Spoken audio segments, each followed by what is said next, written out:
Bueno, la clase de hoy se va a tratar el tema de movimiento circunferencial de una partícula. Como el título lo indica, la partícula se va a mover a lo largo de una circunferencia. La circunferencia tendrá su radio r definido y en primera instancia vamos a ver lo que se entiende como movimiento circunferencial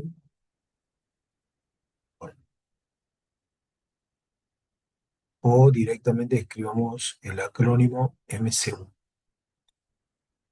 Circunferencial uniforme, la partícula va tomando distintas posiciones a lo largo de la circunferencia, va moviéndose con un vector velocidad que permite dirección. Entonces, el vector velocidad no es el mismo en esta posición que en esta otra posición y así sucesivamente. Pero en el movimiento circunferencial uniforme, el módulo de la velocidad, o sea, lo que se entiende como rapidez, es constante. No cambia la rapidez, no cambia el módulo de la velocidad, pero el vector velocidad sí cambia, cambia de dirección. Luego, si el vector velocidad cambia, en particular cambia de dirección, existe aceleración. La aceleración que produce ese cambio de dirección es una aceleración bastante particular, es una aceleración que apunta hacia el centro de la trayectoria. En todo momento la aceleración es perpendicular al vector velocidad, forma 90 grados con el vector velocidad y tiene como nombre en particular aceleración centrípeta. O sea, a pesar de que el movimiento se denomine movimiento circunferencial uniforme, existe aceleración. Y la aceleración, repito, que genera el cambio de dirección en el vector velocidad, ha recibido como nombre aceleración centrípeta. Centrípeta. Cuyo módulo, el módulo de la aceleración centrípeta, depende de la rapidez con la que se mueve el cuerpo al cuadrado dividido en el radio de la trayectoria. Como aceleración se mide en el sistema internacional en metros sobre segundo al cuadrado. Además, al existir aceleración, obviamente por segunda ley de Newton,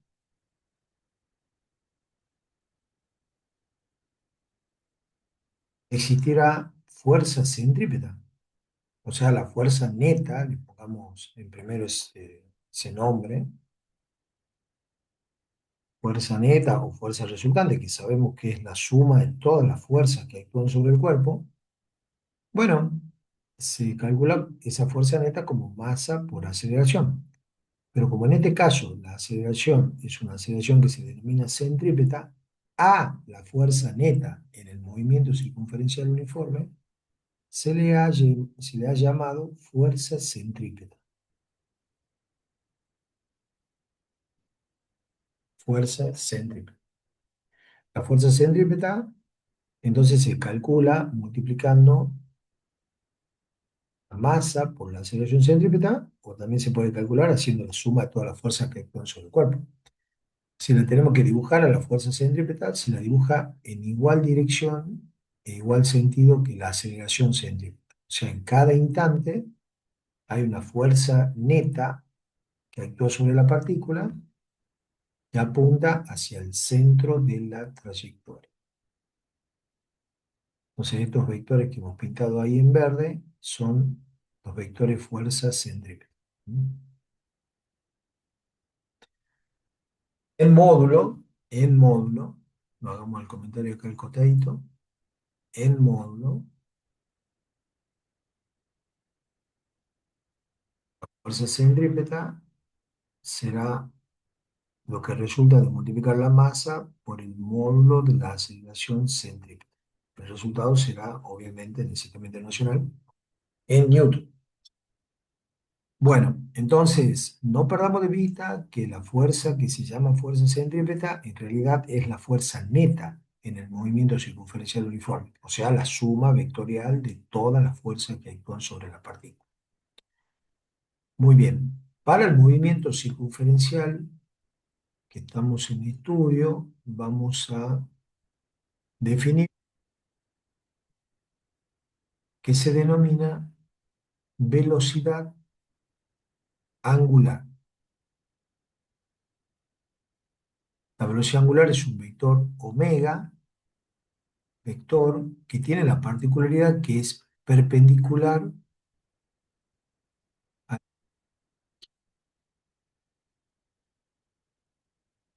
Hagamos un dibujito en perspectiva. Hagamos de cuenta que esto es una mesa y en esa mesa la partícula está describiendo una trayectoria circunferencial y vamos a suponer que gira en sentido, mirando desde arriba, en sentido antihorario. Por velocidad angular se lo dibuja perpendicular a la superficie donde gira la partícula, giro sea en sentido antihorario, es un vector que apunta perpendicular a la superficie y en el sentido que les muestro.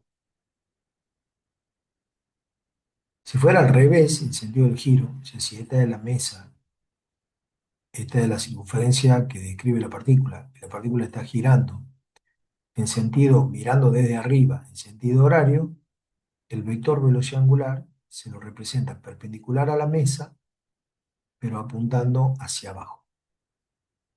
Eso es un dibujo en perspectiva. Si nosotros hacemos una vista desde arriba, sería una vista superior, y supongamos que esta sea la mesa, entonces mirando desde arriba, la circunferencia se la ve tal cual, y si la de horario, su vector velocidad, v, iría de esta manera, y el vector velocidad angular es un vector que estaría apuntando hacia afuera de la pantalla. ¿Y cómo se representa un vector que apunta hacia afuera de la pantalla? Con un circulito y un puntito. Y ahí dibujamos el vector omega. Si el giro fuera al revés, entonces esa sería la mesa, esta sería la circunferencia que describe la partícula. La partícula supongamos que se encuentra en una cierta posición acá con la velocidad en esa dirección y sentido. Bueno, cuando el giro es de esta forma, en sentido horario, el vector velocidad angular está entrando en el plano de la pantalla.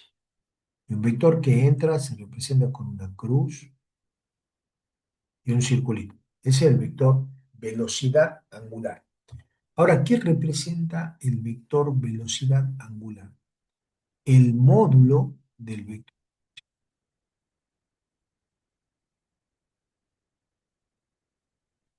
Físicamente representa el cociente del ángulo barrido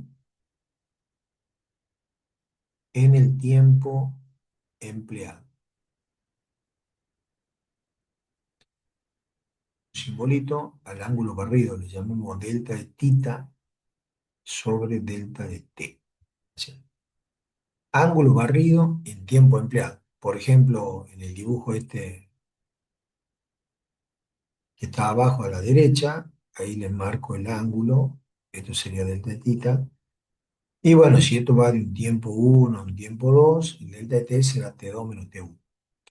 El ángulo se mide en la unidad radianes y el tiempo en segundos. Entonces la unidad de la velocidad angular sería radianes sobre segundo. Pero la unidad radian en realidad es un número puro. muchas veces no se la escribe, entonces el módulo de la velocidad angular simplemente se escribe como segundo a la menos uno. O sea, queda como cuestión de gusto si uno quiere escribir radianes un segundo o directamente poner como segundo a la menos uno. Ese es el módulo de la velocidad angular. Representa entonces ángulo barrido en el tiempo empleado. Si yo sé qué ángulo ha barrido la partícula en un determinado tiempo, hago el cociente y tengo la velocidad angular. Pero le repito, el ángulo no está en grados sexagesimales, el grado está en radianes. Además, hay una relación que también puede permitirme calcular la velocidad angular de una manera muy simple, una relación entre el módulo de la velocidad v o velocidad tangencial, también se le suele llamar a la velocidad v porque es tangente a la circunferencia, y el módulo de la velocidad angular. El módulo de la velocidad tangencial es, esto se verifica siempre, el módulo de la velocidad angular multiplicado por el radio. Esa relación se usa mucho en la resolución de los problemas de movimiento circunferencial. O también, si uno quiere, puede despejar de ahí el módulo de la velocidad angular, depende de qué me pida, va a ser igual al módulo de la velocidad tangencial o rapidez, dividida en el radio de la trayectoria. Muy bien. Para el MCU, que es el movimiento más simple, digamos, de los movimientos circunferenciales, se suele definir también, tapemos esto, se suele definir también lo que se conoce con el nombre de periodo. El periodo es un tiempo que se representa con la letra T mayúscula, va medida en segundos, y físicamente representa tiempo que tarda en completar un giro o una vuelta, digamos. Bueno, si uno quiere determinar ese periodo se lo calcula como 2pi dividido en el módulo de la velocidad angular. Así. O, por ejemplo, también de ahí puedo tener la pauta de que la velocidad angular se puede calcular como 2pi sobre el periodo si no tuviéramos de datos. Y se define por último también para el movimiento circunferencial uniforme lo que se conoce con el nombre de frecuencia F, medida en el sistema internacional en la unidad Hertz y representa el número de giro que realiza la partícula en una unidad de tiempo.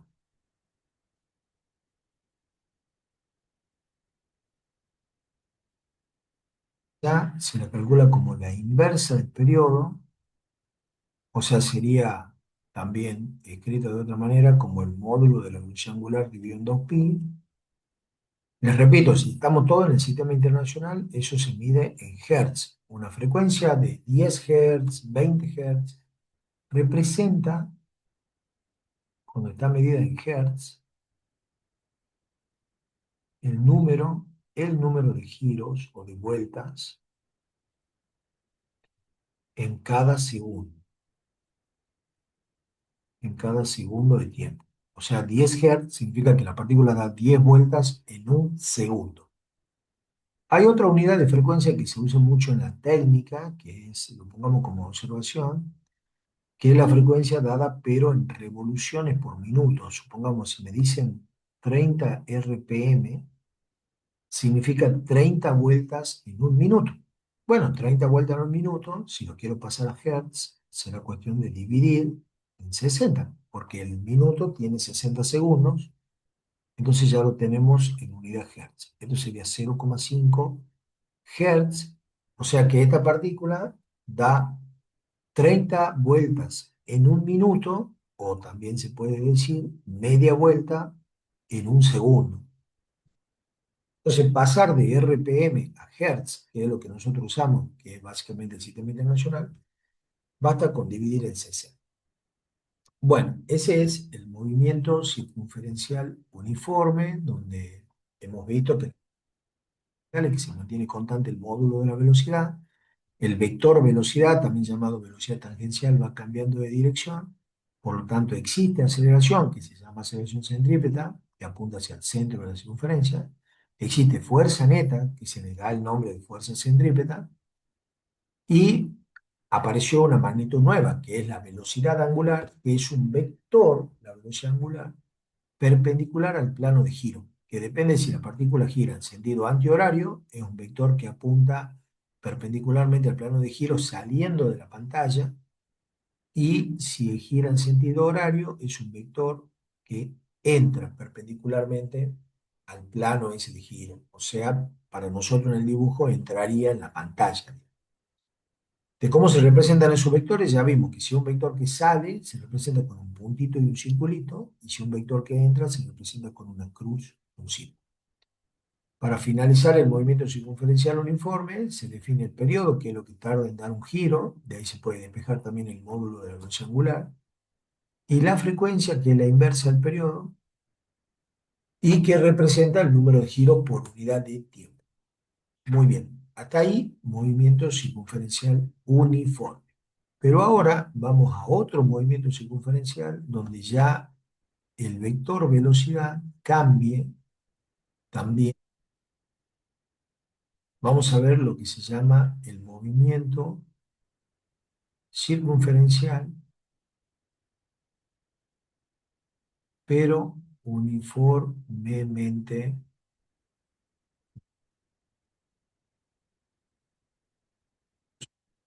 uniformemente variable. Que uno después escribe MCV. En el MCV, bueno, podrían darse cuatro situaciones, digamos, porque depende cómo esté girando la partícula. Yo voy a dibujar cuatro posibilidades. Porque la partícula puede ser que esté girando en sentido horario, supongamos que al comienzo está acá, con una velocidad que tiene un determinado módulo, pero luego de completar, supongamos, un cuarto de giro, ahora viaja con una velocidad tangencial nueva en el otro punto, pero que sea con mayor rapidez. O sea, este cuerpo va viajando en sentido horario con una rapidez en aumento. Podría haber sido al revés. Podría haber sido que comience con una rapidez muy grande y al cabo de un cuarto de giro acá vaya más despacio. La velocidad v siempre se dibuja tangente a la circunferencia, pero puede ser que vaya cambiando el módulo. Eso es lo que está pasando en el MCV. Y los dos casos que faltan sería que si la partícula gira en sentido antihorario, por ejemplo al comienzo con una velocidad chica y después de un cuarto de giro, capaz que esto va girando ya con una velocidad mucho más grande. O capaz que al revés, que empiece moviéndose con una velocidad grande y cuando haga un cuarto de giro, aquí ya vaya con una velocidad chiquita. Entonces, cuatro situaciones que pueden ocurrir en un MCV, con rapidez en aumento, con rapidez en disminución, girando en sentido horario o girando en sentido anti-hora. Sigue valiendo, sigue siendo válida la relación que yo escribí recién de módulos. El módulo de la velocidad v, que ahí vemos que va cambiando, es igual al módulo de la velocidad angular multiplicado por el radio. O sea, obviamente eso me está diciendo de que si v cambia de módulo,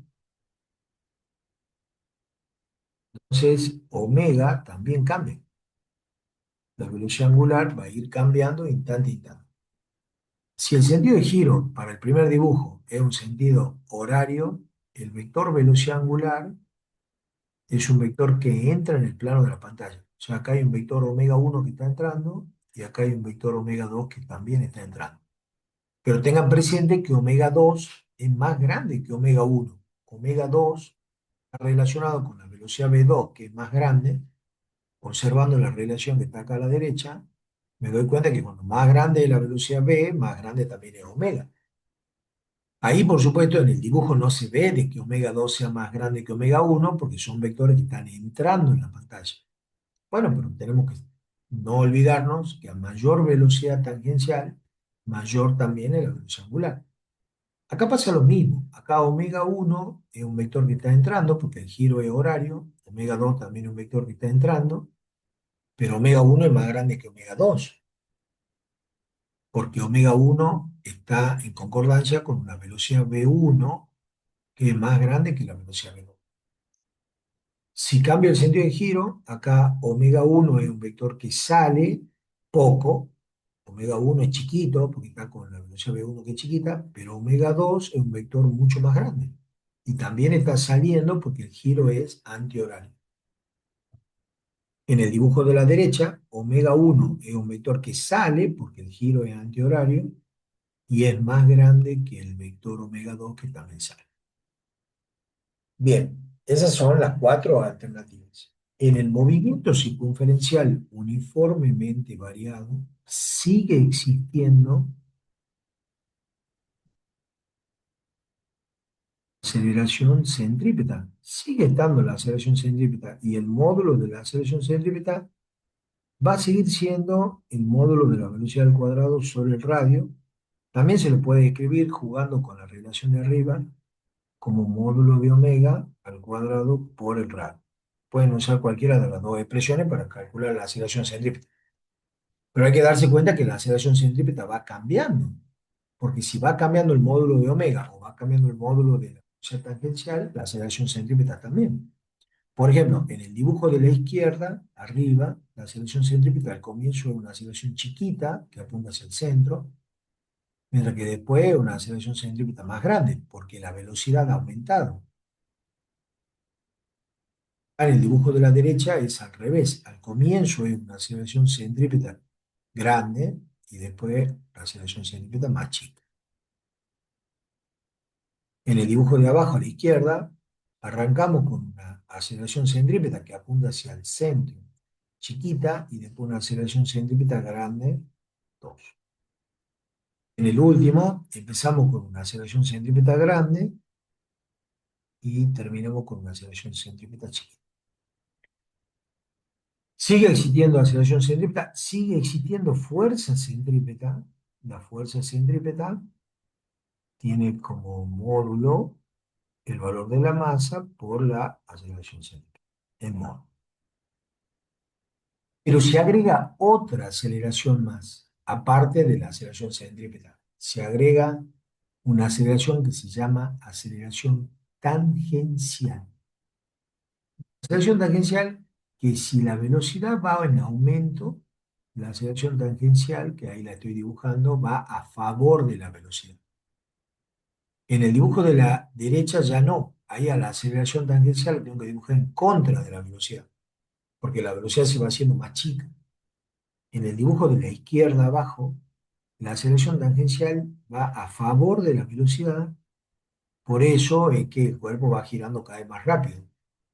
Y en el dibujo de la derecha abajo, la aceleración tangencial va en contra de la velocidad, porque va girando cada vez más lento. Todos esos vectores que pinté de azul, entonces son los vectores aceleración tangencial, A sub t, que es una aceleración que puede estar a favor o en contra de la velocidad, y cuando está a favor la velocidad aumenta y cuando está en contra la velocidad disminuye. Pero la aceleración tangencial en módulo, ya vamos a ver cómo se la calcula, no cambia, ¿no? Esa es la aceleración tangencial. O sea, es como que tengo aceleración centrípeta y aceleración tangencial. Acá tenemos aceleración tangencial 1, aceleración tangencial 2, aceleración tangencial 1, aceleración tangencial 2. Acá aceleración tangencial 1, esta es la 2, aceleración tangencial 1, aceleración tangencial 2. Muy bien. Ahora, ¿cómo se calcula esa aceleración tangencial? Veamos. Vamos a definir previamente, antes que la aceleración tangencial, vamos a tapar esto, vamos a definir lo que se llama aceleración angular. La aceleración angular se la conoce como el vector eta, algunos le llaman así, otros le llaman alfa también. Yo en particular voy a usar la letra griega eta, que es no ni menos que el cociente de la variación de la velocidad angular dividida en el tiempo. Ya esto sería velocidad angular final menos velocidad angular inicial sobre el tiempo final, tiempo inicial. La aceleración angular, entonces, existe cuando existe cambio en la velocidad angular. La unidad sería segundo a la menos 2, porque recordemos que omega iba en segundo a la menos 1, y ahora lo dividimos a su vez de vuelta en segundo, y nos queda segundo a la menos.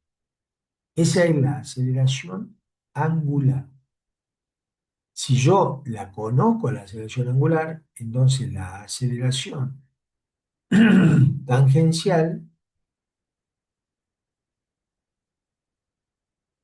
tener como módulo el producto de la aceleración angular multiplicada por el radio. La unidad de la aceleración tangencial en metros sobre segundo al cuadrado. Lo mismo que la centrípeta, digamos. Pero eso es aceleración tangencial igual a angular por el radio. La aceleración angular, a su vez, tiene como unidad segundo a la menos 2. Muy bien. Esos son todos los vectores que participan en el movimiento circunferencial uniformemente variable. ¿Cuáles son los vectores? Velocidad tangencial, velocidad angular, aceleración tangencial, aceleración centrípeta y aceleración angular. Bien. Y las relaciones entre ellos son las que hemos establecido. Después, para el MCV, si nosotros queremos, por ejemplo, calcular el ángulo barrido, llamemos delta tita al ángulo barrido, vamos a hacer multiplicando la velocidad angular inicial por el tiempo, más un medio, aceleración angular por el tiempo al cuadrado. También existe una relación entre la velocidad angular final, que es igual a la velocidad angular inicial, así con el cuadrado, más la velocidad angular por el ángulo barrido.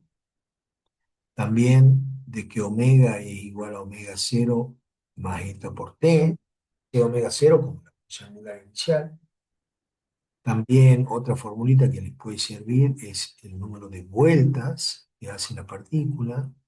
El número de vueltas de la partícula se calcula como el ángulo barrido dividido en 2pi, ¿no? Respecto al ángulo barrido, también hay que tener presente de que si el barrido es en sentido antihorario, o sea, si el cuerpo gira así, en sentido antihorario, ese ángulo es positivo. Si fuera que es al revés, o sea que gira al revés, ese delta tita es negativo. Entonces, cuando uno calcula el número de vueltas, hay que poner el valor absoluto al delta tita para que, en el caso que sea negativo el ángulo, no me salga un número de vueltas negativo. Bueno, y esas son todas las ecuaciones que se necesitan para resolver problemas de movimiento circunferencial uniformemente variable. También tienen el esquema de todos los vectores que participan y cómo se calcula cada uno de ellos. Bueno, chicos, les mando un abrazo. Muchas gracias.